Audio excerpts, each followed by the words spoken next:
Un bambino al mese va in un centro trauma della provincia di Venezia per un incidente che è quasi sempre domestico, perché il paradosso oggi è che la strada è più sicura della casa. Gli infortuni sono soprattutto le cadute, ma anche le ustioni, piuttosto che insomma tutto quello che ha a che fare con rischi che spesso in casa sono nascosti. È partendo da questi numeri che è nata l'idea di creare un modo semplice e giocoso per insegnare ai bambini come evitare gli incidenti domestici.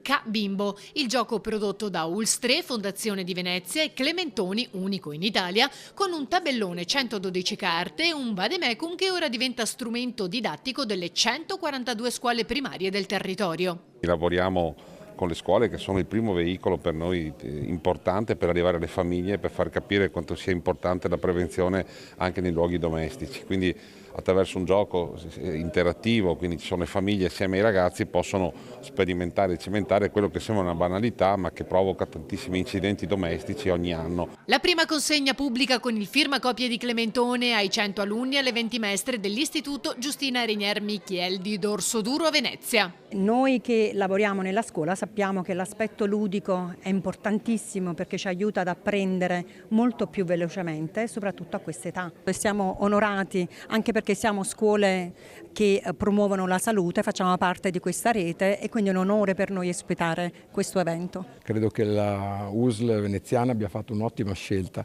trovare l'opportunità di insegnare alle famiglie e soprattutto ai bambini quali sono i pericoli che si possono trovare in casa e anche non fuori casa, è una cosa molto importante.